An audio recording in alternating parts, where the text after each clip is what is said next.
Bueno, el tema de hoy dice no al sincretismo cultural, que es una continuación, les decía, de lo que estuve hablando el domingo pasado. Decirle no a las mezclas, no a participar de las dos cosas, no a la tibieza espiritual, sino a desechar.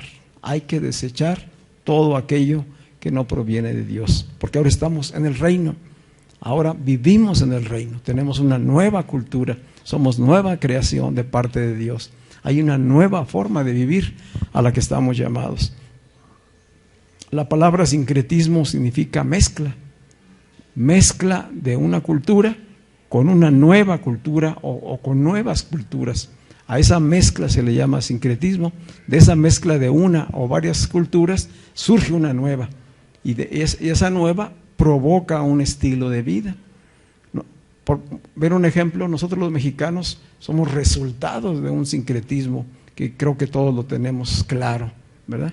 La civilización original de los mexicanos pues son las razas indígenas que habitaban nuestro país. Varias culturas, eran civilizaciones. Los aztecas, los mayas, etcétera, y todos los que habitaban Latinoamérica ya eran culturas, ya eran civilizaciones diferentes a las europeas, pero no trajeron los españoles y los europeos la nueva civilización o la gran civilización, trajeron la suya, pero aquí ya había, y prueba de ello pues es todo lo que conocemos de hoy, ¿verdad? De los monumentos que hay aún todavía edificados, las pirámides que construyeron, las figuras que hicieron, el conocimiento de la astronomía, de la medicina, de la ciencia, que hoy sigue siendo útil. Y así podríamos hablar de muchas cosas. Esas culturas que ya existían aquí en México y que eran civilizaciones, fueron invadidas, fueron conquistadas, se les impuso una nueva cultura. Y para que esa nueva cultura que se les estaba imponiendo tuviera resultado, la mezclaron, es decir, que la gente fuera aceptando que la Coyosasqui, o Coyosacui, me disculpan la pronunciación, no les extrañara convirtiéndola en una guadalupana, ¿sí? Es decir, finalmente es una imagen, y bueno, de una adoración que tenían a un Dios que no conocían, pero que ellos le llamaban diosa, les ponen una imagen morena de algo que sí podían identificarse. Y así como eso pudiéramos encontrar muchos ejemplos de cómo la cultura española fue sustituyendo la cultura, la adoración, la religión de los pueblos mexicanos, y se conformó una nueva cultura. Dio por resultado una cultura que ha llegado hasta nuestros días. Hoy pues ya estamos a más de 500 años de que fue conquistado México, o sea, de 1521, que fue la conquista total española, a la fecha, pues han pasado ya cerca de 600 años. Y aparte tenemos la influencia de todas las diferentes otras culturas. Es decir, no solamente fue la cultura española, después tuvimos influencia también de la cultura norteamericana, que la tenemos muy cerquita, nuestros vecinos. Y hoy el mundo es un mundo global, ya no es nada más un mundo que se relaciona con las fronteras inmediatas. Entonces ahora la información, la culturización, todo lo que nos llega ya es global, ¿sí? Abarca mucho más y tenemos acceso a información de muchísimas cosas, ¿sí? La cuestión es que eso, en vez de haber ido perfeccionándonos y de irnos haciendo mejores, pues parece que está tendiendo hacia lo contrario, ¿verdad? Es decir, tanto conocimiento, tanta información, tantas maneras de acceder a las cosas del mundo, más bien ha llevado a perversión. Y si nosotros revisamos la Biblia y si revisamos la historia del mundo, así ha sido con los diferentes imperios.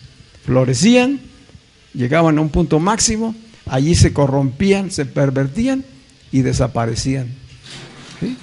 Y así lo vimos con los griegos, con el Imperio Romano, y así, si nos venimos en la historia, todos los imperios han tenido ese tipo de situaciones: desarrollo, crecimiento, alcanzan un auge, y cuando han alcanzado un auge, viene la perversión, viene la corrupción, y se destruyen ellos mismos, y ya hay un recomenzar, ¿sí? ¿Qué le pasó al pueblo de Dios? Ya lo veíamos hace 8 días, lo mismo, ¿sí? Lo saca de la esclavitud Dios, a través de un líder como Moisés, los lleva al desierto, y ahí les dice: ustedes ya no son esclavos. Esta comparación que les hago es para entender que así sucedió con nosotros. Nosotros fuimos sacados también de la oscuridad de Egipto, que representa al mundo, y traídos al reino. Ellos fueron sacados de Egipto y llevados al desierto para ser el pueblo escogido de Dios.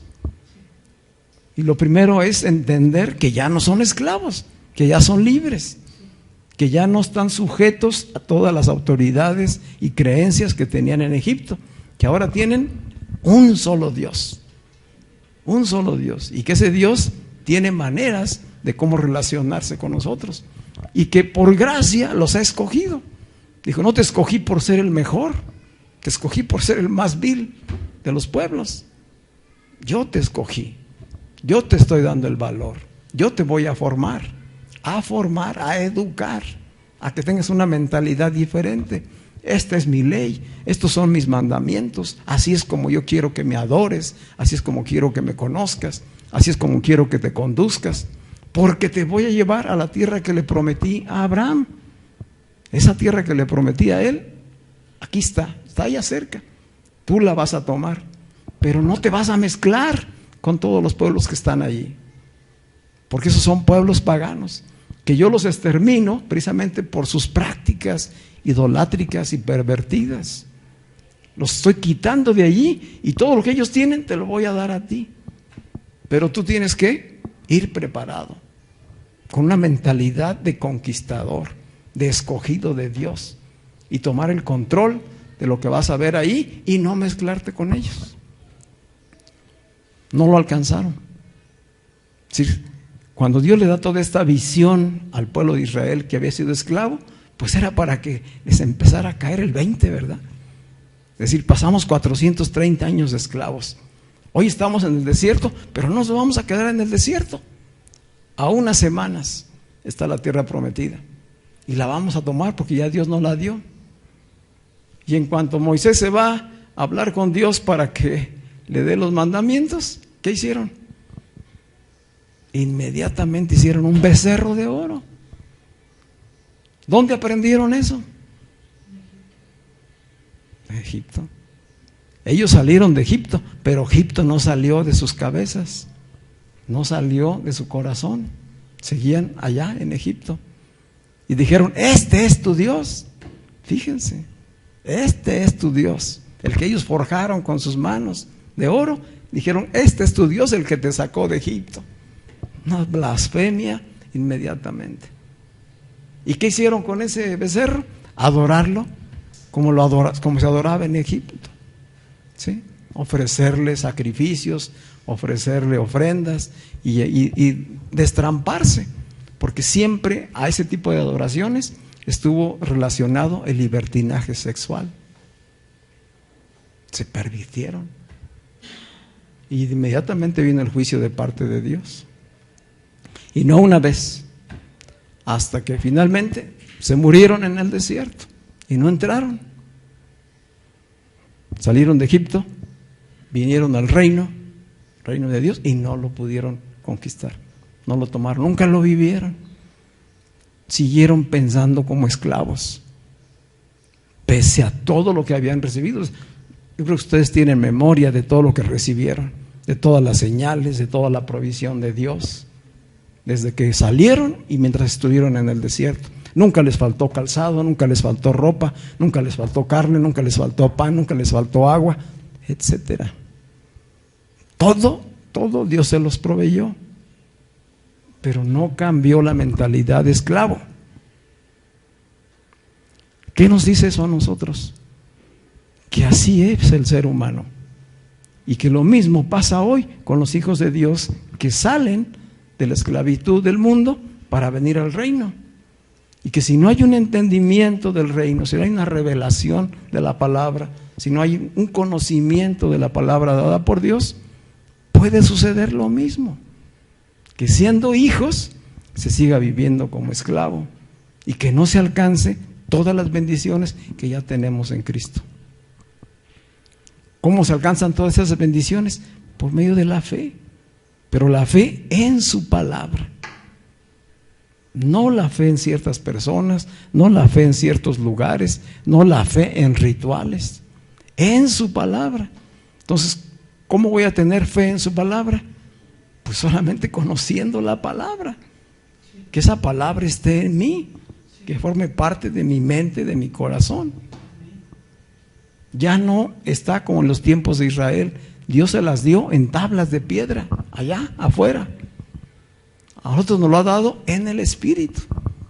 Dijo Dios: haré un nuevo pacto en Cristo y pondré mi ley en sus mentes y en sus corazones. ¿En la mente de quiénes? De los salvos, de los trasladados al reino, para que puedan obedecer.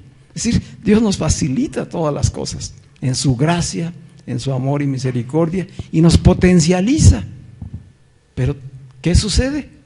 Pues que durante muchas generaciones ha prevalecido una abundante ignorancia de la palabra. Y entonces simplemente se cambia de religión. Y como se cambia de religión, entonces se hacen mezclas. Y las mezclas que conocemos de catolicismo con prácticas paganas de nuestros ancestros aztecas, mayas y demás, ahora es otra combinación. Ahora es una combinación de rituales y prácticas en la nueva religión, una subcultura de la iglesia evangélica, pero que no lleva al conocimiento y a la revelación del reino. Entonces la gente sigue pensando que alabar, reunirse, orar, etcétera, son simplemente rituales y no hay un entendimiento. Y entonces ¿qué tenemos? Un sincretismo. Seguimos practicando sincretismos, seguimos haciendo mezclas y esas mezclas llegan a tal punto de que muchos creen que pueden venir un día aquí y otro día ir a la capilla X. ¿Sí me explico? Es decir, se sigue practicando todavía la religión anterior y aún se tienen prácticas supuestamente ya evangélicas, y así como esas cosas suceden muchas otras. Otras congregaciones han hecho mezclas con el judaísmo, cosa que Dios nos advirtió y nos dice en la palabra desde hace mucho tiempo, está escrito.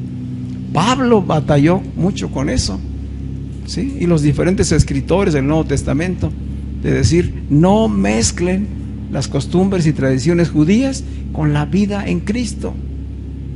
Son cosas muy distintas.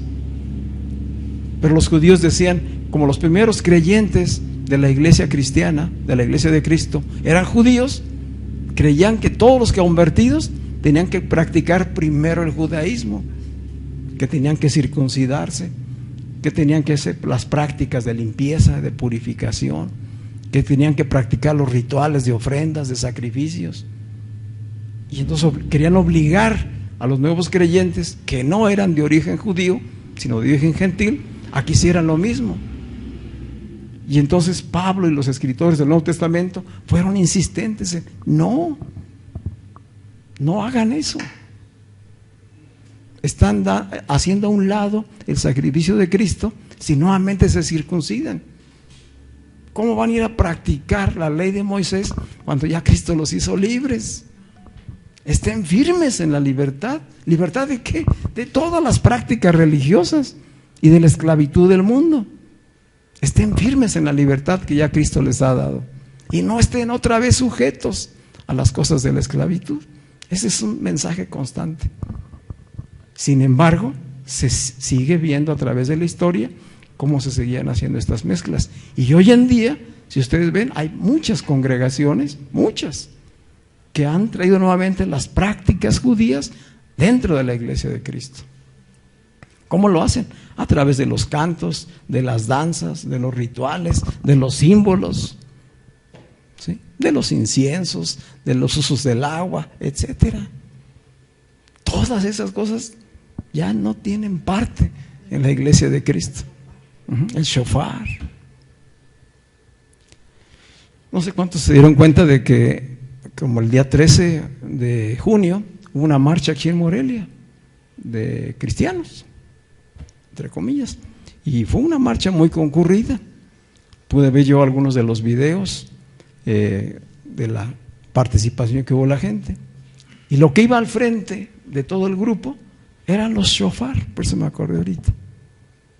Iban hermanos nuestros en Cristo con los shofars tocándolos, ¿verdad? Como si estuviéramos allá en Israel, como si estuviéramos en los tiempos del tabernáculo. Y uno dice, bueno, pues es que estamos en Cristo. Pues sí, pero eso ya no forma parte, o sea, los rituales no forman parte de la vida en Cristo. Y detrás de los shofares venían las panderistas y los danzantes con sus vestidos propios de la usanza judía y danzas tipo judío. Entonces, para gente que no es cristiana, que no es evangélica, y los vio, ¿qué creen que es lo que se le grabó? Pues los cristianos, eso es lo que hacen en sus reuniones, ¿verdad? Pues simplemente es una religión diferente. Nosotros hacemos otras cosas, ¿sí? Es decir, no se diferenció. ¿Dónde está el testimonio de vida? ¿Dónde está Cristo reflejado? No se vio. Después hubo un concierto de alabanza, pero pues es un concierto con todas las características de un concierto del mundo. Las luces, la música, los cantantes, así tipo rap y cosas de esas, ¿no? O sea, la mezcla del mundo entrando en la iglesia y dando una imagen de que esa es la vida en Cristo. Esa no es, eso es sincretismo, eso es mezclas. ¿Sí? ¿Qué necesitamos hoy nosotros? Podríamos seguir hablando de ejemplos como estos, pero no se trata de hacer juicio o de simplemente criticar ese tipo de rituales.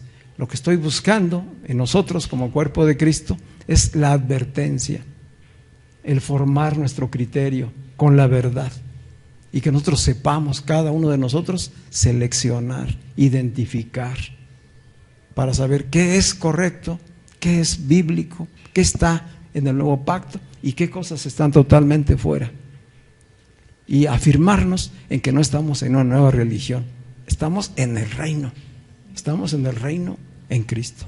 Y necesitamos aprender y conocer la cultura del reino. Esa cultura del reino está caracterizada por la fe, por el amor que Cristo nos vino a enseñar y a revelar. Pero también incluye el arrepentimiento y incluye la obediencia a la palabra de Dios, cosa que no hizo el pueblo de Dios en su principio. Hoy en Cristo estamos llamados a esos elementos, vivirlos. Fe y arrepentimiento como llaves que nos ayudan a entrar al reino. Obediencia y santificación como estilo de vida dentro del reino, ¿verdad? Por mencionar ahorita algunos. Así que deseamos que en realidad no estamos solamente en una batalla cultural. Hoy estamos viviendo en nuestros tiempos la sustitución de valores, de creencias, de ideologías. Y las nuevas ideologías, las nuevas creencias están apuntando de manera directa a destruir la familia. Tenemos que estar conscientes de eso. Se trata de destruir la familia como la familia creada por Dios. O sea, no la familia como un ente social o institución humana. La familia fue creada, diseñada por Dios. Y la Escritura nos dice exactamente cómo debe ser esa familia, quiénes la constituyen, y que es una célula básica para el desarrollo del pueblo de Dios. Y hoy todo apunta a destruirla. ¿Cómo la está destruyendo? Primero nos quiere cambiar el concepto de matrimonio, ¿sí? Ahora el matrimonio puede ser igualitario. ¿Cuál matrimonio? Decía el otro día una persona, un creyente, pues no le llamen matrimonio a eso, porque si le van a llamar matrimonio, matrimonio es lo que la palabra de Dios dice: un hombre y una mujer uniéndose, haciendo un pacto de por vida, eterno, en amor, en reciprocidad, etcétera, con principios, y que van a formar a hijos en esa misma línea. Ah, no, pero nos dicen que no, que ahora pueden ser dos del mismo sexo, ¿verdad?, los que pueden contraer matrimonio, y que además debe autorizarse de manera legal. Entonces no es solamente es un cambio que nos quieren meter, es decir, cambiarnos el concepto de matrimonio, sino es una batalla espiritual. El fondo del asunto es una batalla espiritual. El sistema del mundo quiere destruir la familia, porque la familia es un obstáculo para que su sistema ideológico se establezca. Mientras las familias tengan entendimiento y permanezcan en los principios y valores establecidos por Dios, no van a poder cambiar las cosas. Entonces se necesita destruir las familias, desintegrarlas, transformarlas. ¿Qué traería por consecuencia un matrimonio igualitario entre dos hombres o entre dos mujeres? No se procrea. Entonces, ¿dónde va? ¿Hasta dónde va el atentado espiritual? A que no haya reproducción, a que no haya reproducción, a un control de la natalidad a nivel mundial. ¿Por quiénes? Esa es la pregunta que nos tenemos que hacer. ¿Quiénes son estas mentes maquiavélicas que están provocando todo esto que está sucediendo y que está aconteciendo a nuestro alrededor, y que tienen por finalidad destruir la familia y destruir la iglesia de Cristo? Esos son los dos objetivos de la batalla espiritual. Quieren destruir las familias, quieren destruir la iglesia, porque mientras la iglesia verdadera de Cristo exista y mientras las familias existan, no van a poder establecer su sistema mundial. Entonces, es una barrera que ellos están tratando de eliminar, ¿sí? A través de esa ideología de género, a través de la tolerancia y la aceptación, de creer que ellos mismos pueden educar a los hijos e imponer de manera legal que aún los niños puedan legalmente cambiar de sexo, porque el niño lo decidió. O sea, son barbaridades que son locura, pero que está sucediendo, y que nosotros podemos en algún momento verlo como pues ese cambio cultural que quieren imponer. No, es toda una batalla espiritual. Se trata del sistema del mundo en su máxima exponencia, queriendo destruir la obra de Dios. Ese es el asunto. Es decir, el sistema ha llegado a un punto donde se va a autodestruir. La civilización occidental está en vísperas de destruirse a sí misma. Y entonces, ¿de qué ha servido todo este avance científico, cultural que hoy tenemos? Porque hay cosas muy buenas que la humanidad ha logrado. Cosas muy buenas y de beneficio para la humanidad.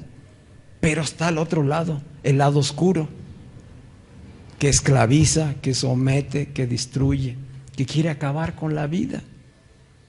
Lo que se opone a la vida es contrario a Dios. Lo que se opone a la iglesia es contrario a Dios. Lo que se opone a la familia es contrario a Dios, y eso es una batalla espiritual. Entonces tenemos que decirle no a las mezclas. No a las mezclas, no al sincretismo, porque así se introduce, ¿sí? Y va a llegar a meterse, como ya lo está haciendo, a la iglesia misma. Y desde adentro va a querer seducir y cambiar la mente de los creyentes para aceptar el modo de vida que ellos quieren establecer. Esa es la realidad. ¿Cómo lo vamos a enfrentar? Decía, fíjense, desde hace 2000 años el apóstol Pablo ya describía esta batalla, esta lucha. Dice en 2 Corintios 10, versículos del 3 al 5. Les voy a leer una paráfrasis, es decir, tengo aquí dos versiones de la Biblia entremezcladas para facilitar el entendimiento. Segunda de Corintios 10, del 3 al 5. Decía Pablo, es verdad, diciéndole a la iglesia, es verdad que aún somos seres humanos. Somos hijos de Dios, pero somos seres humanos, ¿verdad? Estamos aún aquí. Dice, somos seres humanos, pero no luchamos como los seres humanos. ¿Cómo luchan los seres humanos? Pues en sus fuerzas, ¿verdad? En sus capacidades, de manera muy carnal, natural. Dice, no luchamos como los seres humanos. Las armas con las que luchamos no son las de este mundo. Está hablando de lucha, que es una batalla. Pablo estaba aquí evidenciándole desde entonces a la iglesia que había una batalla que había que librar, pero que esa batalla por librar no era como las batallas que tenían los ejércitos de manera normal entre las diferentes naciones o culturas, que esta era una batalla espiritual que los hijos de Dios tenían que dar. Las armas con las que luchamos no son las de este mundo, sino las poderosas armas de Dios. ¿Cuáles son las poderosas armas de Dios? El Evangelio. El Evangelio es poder de Dios para salvación a todo aquel que cree. Al judío primeramente y después, dice, al griego. ¿Cuáles son esas armas? La palabra de Dios, que es la espada del Espíritu, el escudo de la fe, etcétera. Lo que ustedes quizá hayan leído ya en Efesios. Pero dice Pablo, dice, luchamos con las poderosas armas de Dios. ¿Qué hacen las armas de Dios? El Evangelio, la palabra, la fe, el Espíritu. ¿Qué hacen esas armas? Dice, son capaces de destruir las fortalezas del razonamiento humano. Aquí estamos yendo al meollo del asunto. ¿Dónde es la batalla? ¿Contra qué es la batalla? Contra las fortalezas del razonamiento humano. Allí está la batalla. Dice, estas armas son capaces de destruir, o sea, las armas de Dios son capaces de destruir las fortalezas del razonamiento humano y de desbaratar los falsos argumentos. ¿Cuáles son los falsos argumentos? Todo lo que hoy se está poniendo en las leyes o se quiere poner en las leyes, ¿sí? Respecto al matrimonio igualitario, respecto a la diversidad de género, respecto a los privilegios y derechos de los niños desde temprana edad, etcétera. Toda la serie de cosas que ellos están haciendo como reformas y que se han aprobado por la ONU como derechos humanos que hay que proteger. Entonces ya no es solamente para México, es para toda Latinoamérica, para Norteamérica, es para Europa, es para todo el mundo. ¿Quién entonces quiere gobernar? ¿O dónde queda entonces el gobierno local? Es decir, quiere establecerse un gobierno global.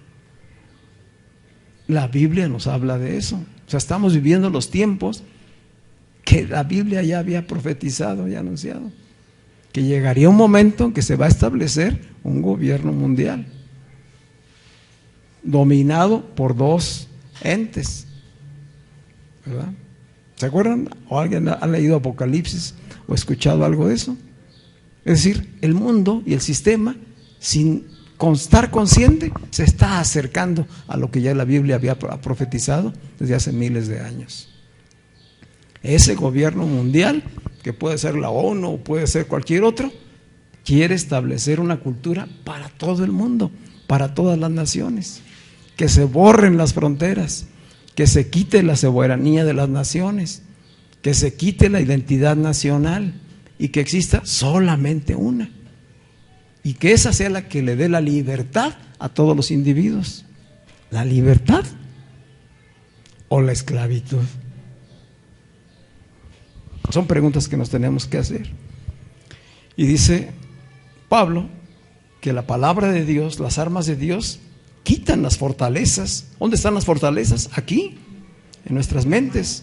Dice, y desbaratar los falsos argumentos y toda la altivez o el orgullo que se levanta contra el conocimiento de Dios. Ese es el orgullo que se expresó ahora en el mes de junio. Un orgullo y una altivez humana, carnal, que se levanta contra el conocimiento de Dios. ¿Estamos de acuerdo? Sí, sí. dice, y de llevar cautivo, o sea, esto es lo que hace la palabra de Dios, llevar cautivos todos los pensamientos rebeldes a la obediencia a Cristo. Yo les recomiendo que vuelvan a leer este pasaje posteriormente, léanlo en varias versiones. Esta es la descripción de la verdadera batalla espiritual, la que estamos viviendo hoy en medio de estas circunstancias. Entonces no se trata nada más de un cambio cultural, no se trata de grupos que están por ahí actuando de manera espontánea y casual, no, es todo un proyecto, es toda una agenda global y va dirigida a eliminar la familia, va dirigida a eliminar a la iglesia, que son los obstáculos principales. ¿Por qué son los obstáculos principales? Porque son dos áreas que no controla el Estado Supremo. Aún los mismos gobiernos tratan de dominarlos, pero si nosotros revisamos la historia, la familia y la iglesia han prevalecido a través de las diferentes generaciones. Entonces ahorita el ataque es, hay que suprimirlo. Y muchas veces no nos damos cuenta que nosotros estamos bajo ataque, ¿verdad? Entonces necesitamos abrir los ojos y en nosotros mismos llevar a cabo la batalla. Si la batalla es afuera, con lo que acontece, pero empieza de manera personal.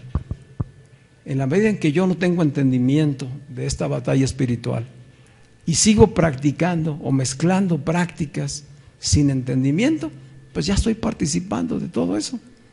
Y no hay una verdadera transformación como para ser nosotros los mensajeros hacia las siguientes generaciones de la manera en que hay que enfrentar estas circunstancias de la vida. Así que como vimos en la Escritura, sin quitar por completo a las viejas culturas, a las viejas prácticas, no hay victoria. Si las mezclas y el sincretismo finalmente nos llevarán a una derrota, porque esa mezcla lo que hace es darle la victoria al sistema. Así ha sido históricamente. Entonces necesitamos conocer la palabra, obedecer la palabra, caminar en su voluntad para que se establezca la vida del reino en nosotros. Volviendo al ejemplo de Israel, y que vemos cómo Dios desde siempre ha estado advirtiendo al ser humano, dice en Deuteronomio capítulo 18, Deuteronomio 18, versículos 9 al 13. Deuteronomio 18, versículos del 9 al 13. Estas son palabras a Israel, al Israel que ya había sido libre de la esclavitud de Egipto. Dice Dios: cuando entres en la tierra que te dé el Señor tu Dios, la tierra prometida ya era de ellos, ¿verdad? Sí. Ya Dios se las había dado. Cuando entres en la tierra, cuando entres en el reino, podríamos decir hoy, cuando entres hoy en el reino que el Señor ya te dio, ¿verdad? Dice el Evangelio que Jesús dijo: no temáis, manada pequeña, hablándole a los creyentes, porque a vuestro Padre les ha placido daros el reino, a nosotros en el nuevo pacto, así como se lo dio a Israel en su tiempo, la tierra prometida. Dice: cuando entres a la tierra que el Señor tu Dios te da, no imites, no mezcles, no imites las costumbres abominables de esas naciones, no imites su cultura, no te mezcles con esa cultura. Dice: nadie entre este pueblo de Dios deberá sacrificar. Fíjese las costumbres, hasta dónde habían llegado esos pueblos, hasta dónde están llegando hoy. Vamos a leer aquí: nadie de los tuyos deberá sacrificar a su hijo. Dice, eran costumbres abominables. ¿Qué hacían? Sacrificaban a sus hijos o hijas en el fuego. Ni deberán practicar la adivinación, la brujería o la hechicería. Ni deberán hacer conjuros, ni servir de medium, espiritistas o consultar a los muertos. Esa era la cultura de los pueblos cananeos. A eso tienes que arrasarlo. Ni se te ocurra en un momento practicar esas cosas. Tienes que acabar con ellos. Por eso te doy la tierra y por eso te entrego esas naciones, porque yo ya las aborrecí, dijo el Señor, por sus prácticas idolátricas y paganas que atentan contra la vida. ¿Qué estaban ofreciendo? A sus hijos. ¿Qué quiere el sistema hoy? A los hijos. Los está sacrificando. El aborto es eso. Es eso. La ley aprobada del aborto. Eso es. No es nuevo. O sea, Dios lo ha estado advirtiendo desde siempre. Lo que falta es entendimiento y a veces hay mucha ignorancia. Dice, cualquiera que practique estas costumbres se hará abominable al Señor. Dios aborrece el sincretismo. Dice, y por causa de ellas es que el Señor tu Dios expulsará de tu presencia a esas naciones. A los ojos del Señor tu Dios, tú Israel, serás irreprensible. A los ojos del Señor tu Dios, hoy iglesia, serás irreprensible. Que no tengas causa por las cuales el Señor te reprenda, por las cuales te culpe, por las cuales te condene, por las cuales te reproche. Tú has de ser irreprensible. ¿Cómo le dice hoy en el nuevo pacto eso a la iglesia? Sean ustedes santos, porque yo soy santo. Permanezcan apartados, no se mezclen, no practiquen las mismas costumbres. ¿Cómo se puede hacer esto? Pues es un trabajo de todos los días, es una batalla, porque estamos escuchando voces constantemente, estamos viendo mensajes constantemente. Entonces es de todos los días. Identificar qué voces estás oyendo, qué información estás recibiendo, qué estás guardando de eso en tu corazón. No lo mezcles, no mezcles. Mejor retén la palabra de Dios.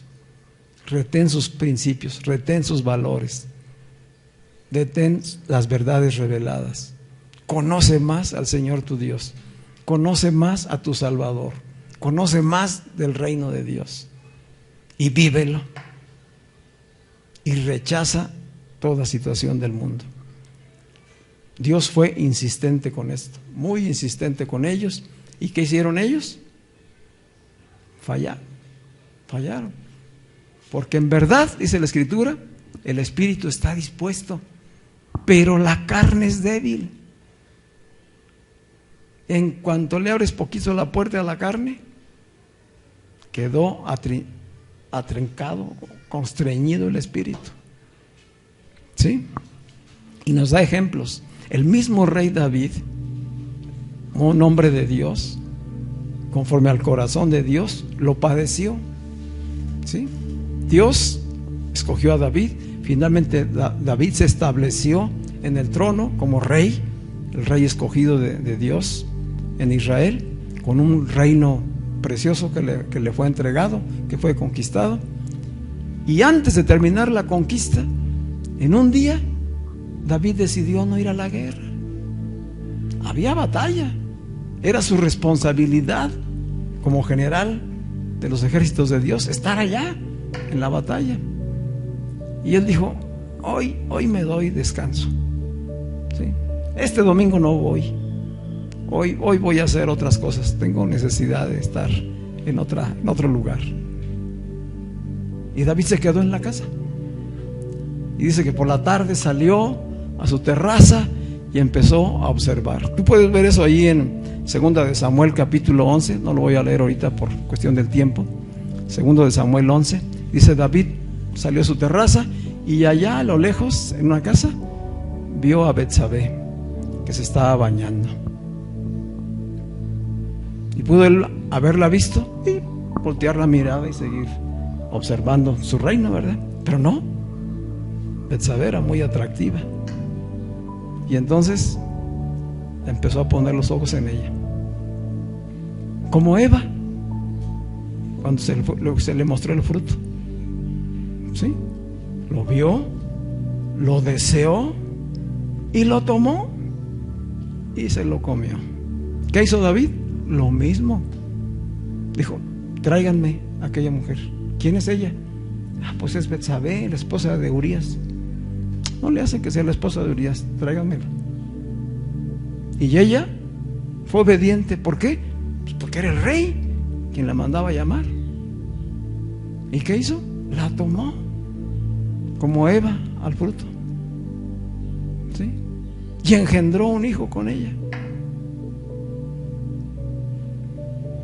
Y en eso regresa el marido, o lo manda a llamar. Cuando se da cuenta que está embarazada, él manda a llamar al marido, porque ahora había que eliminar al marido, o había que engañarlo, hacerle creer que ese fruto que venía pues era de él. Pero Urías era fiel, y aunque vino, nunca fue a su casa. Durmió ahí a las puertas del palacio. ¿Cómo voy a ir, dice Urías, cómo voy a ir yo a dormir allá a mi cama con mi esposa, mientras todos mis compañeros están allá muriéndose en la batalla? Yo aquí me quedo. Qué lección para David. Y entonces, ¿qué hizo David? No lo mató él, pero sí fue un autor intelectual de ese homicidio. Entonces cometió adulterio y cometió homicidio. Le mandó a través del mismo, dijo: llévale esta carta al general. Y él fue obediente, le llevó la carta, y la carta decía: pongan a Urías al frente de la batalla, en lo más recio de la batalla, pónganlo a él ahí, porque quiero que ahí se quede. Y así lo eliminó. ¿Dónde empezó todo? En un momento de relax. Hoy no voy, hoy no cumplo con mi responsabilidad, hoy me voy a permitir este descanso. ¿Por qué tomó lo que no era suyo? Él tenía varias esposas. Ya de por sí eso había sido violentar los principios de Dios, porque Dios estableció el matrimonio con una sola mujer. Pero era costumbre, ojo, era costumbre, era tradición cultural que los reyes de ese tiempo tuvieran más de una esposa, tuvieran su harén. Entonces dijo David: pues no es malo, puedo tener una o puedo tener varias, soy el rey. Después el profeta le dijo: teniendo un rebaño tan grande de ovejas propias, ¿tenías aún que haber tomado la ajena? Duro habló Dios con él. Y viene toda una consecuencia. Trajo consecuencias para su vida. Se perdió la vida de ese niño, fruto de esa relación, etcétera. Y vinieron consecuencias posteriores para la vida y familia de David, ¿verdad? Salomón hizo lo mismo. El rey Salomón, el más sabio, el más inteligente, el del más grande esplendor de Israel, que construyó el templo más grande que se ha construido, hermoso para Dios, porque Dios se lo permitió.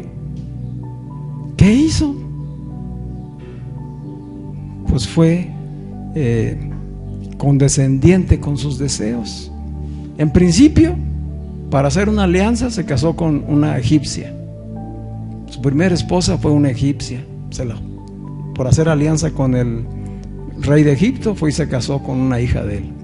Y después empezó a tomar otras esposas, esposas extranjeras. Y dice la escritura, allí en Primero de Reyes, capítulo 11, hacia el final de la vida de Salomón, que todas estas mujeres que él se trajo, que eran extranjeras, finalmente lo indujeron a adorar a sus dioses. Y les construyó, incluso Salomón les construyó altares a los dioses de ellas y los adoró. Es decir, se rebeló contra Dios en todo. Un hombre al que Dios le dio sabiduría, inteligencia y riquezas en abundancia, pero que le había dicho: si guardas mis mandamientos, yo te prosperaré y tu reino será para siempre. Pero si te apartas de mis caminos, pues entonces vendrán consecuencias. Y Salomón se apartó, se rebeló.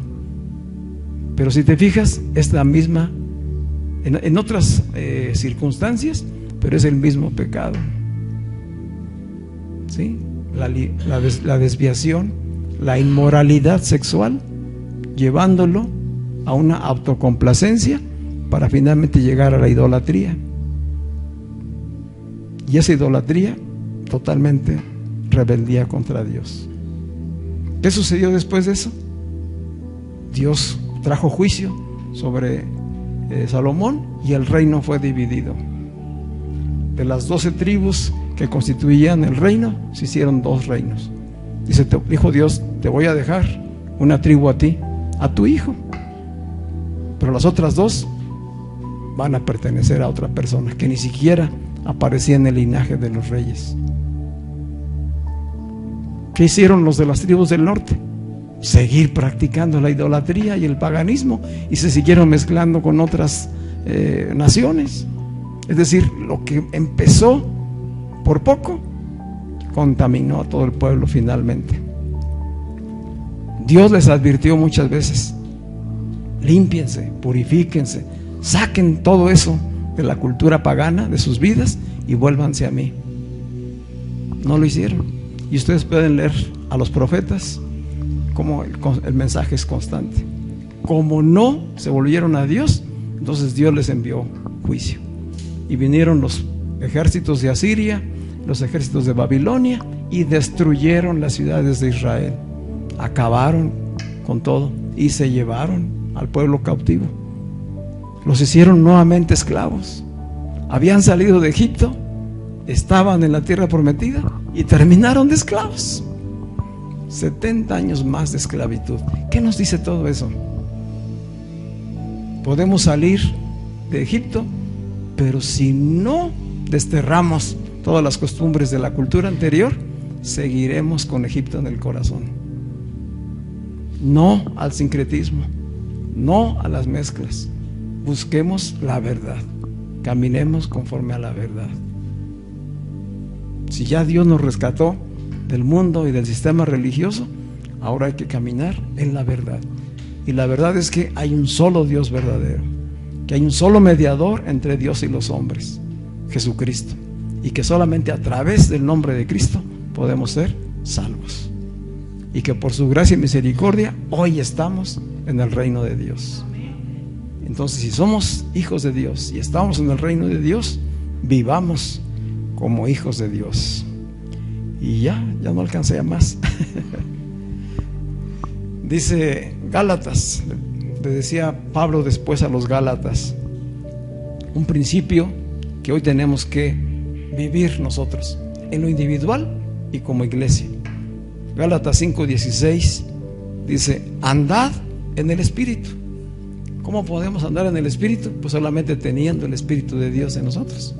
Dice: andad en el Espíritu y no satisfagáis los deseos de la carne.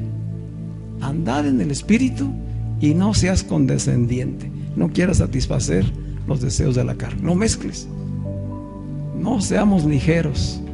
Tengan gobierno sobre sus vidas. Es lo que está diciendo el Señor. Así como fue con los anteriores ejemplos que ya mencioné, hoy sigue sucediendo. Y hoy esto se ha introducido en la iglesia. Hoy más que nunca es necesario hablar, predicar el Evangelio y conocer el reino de Dios para poder vivir en los principios, en los valores que Dios tiene. Es la única manera de podernos oponer a lo que el mundo hoy está haciendo. Dijo el apóstol Pedro también en el Nuevo Testamento,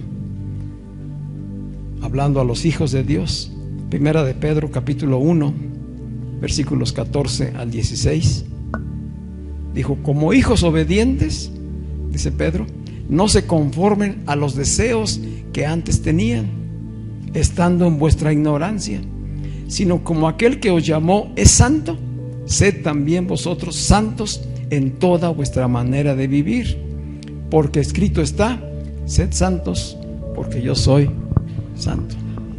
Vamos a estar de pie.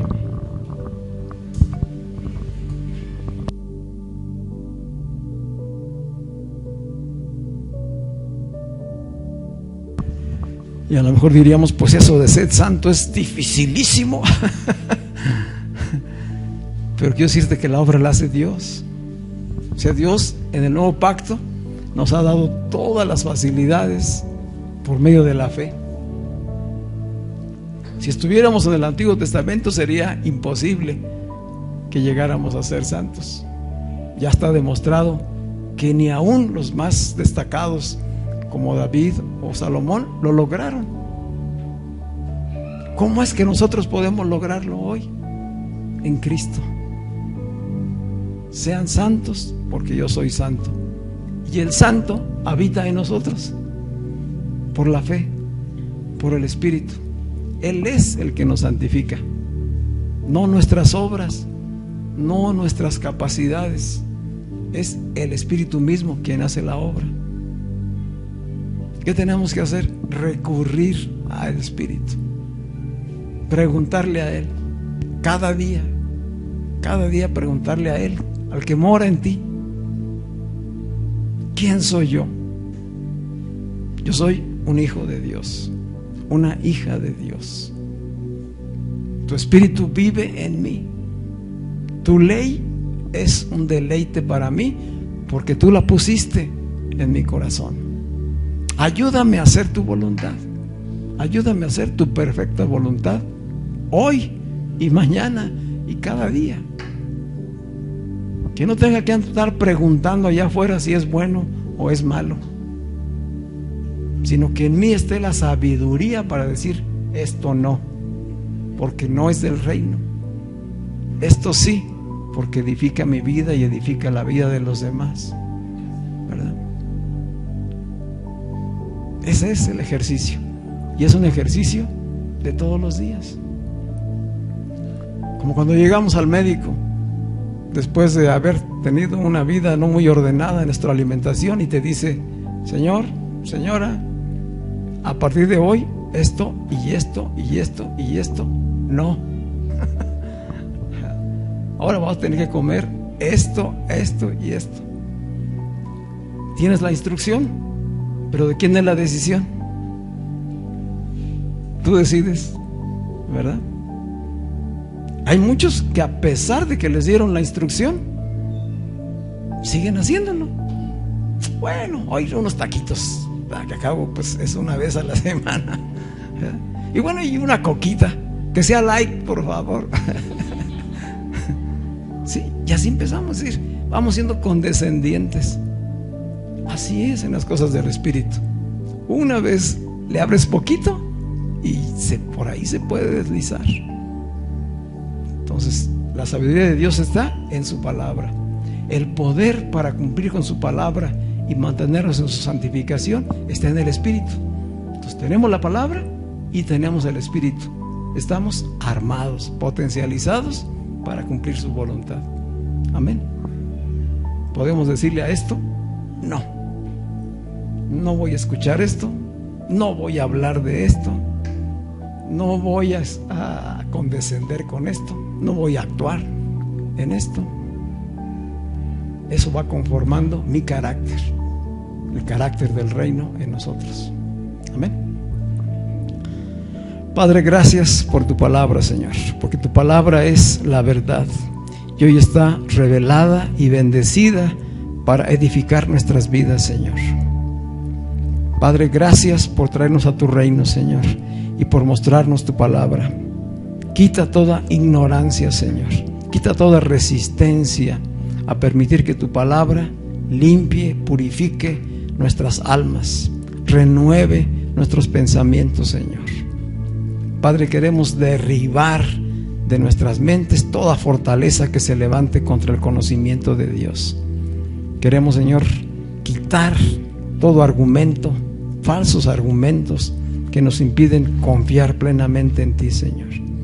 Queremos sacar de nuestras vidas toda raíz de amargura, Señor, toda raíz de maldición, de iras, de contiendas, de perversión.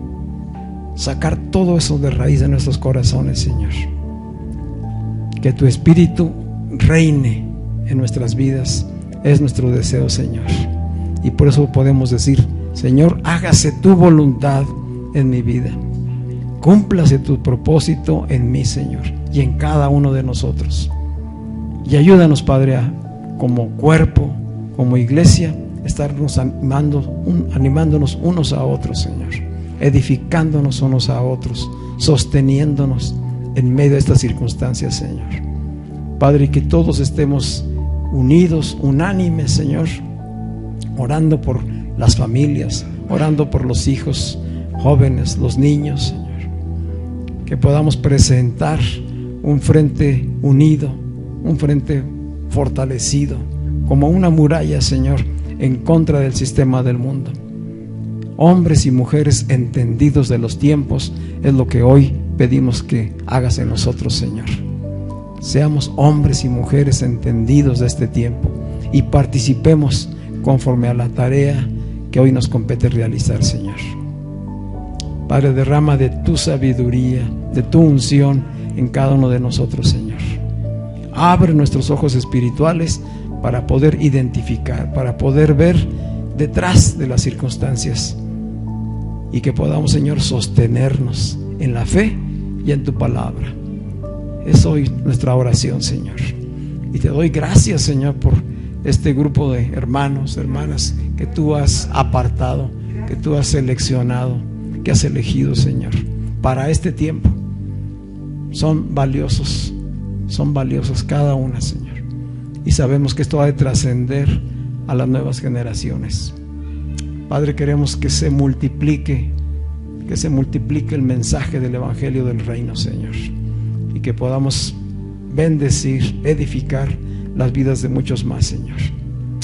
Guarda nuestras vidas, Señor, y líbranos de todo mal, Señor.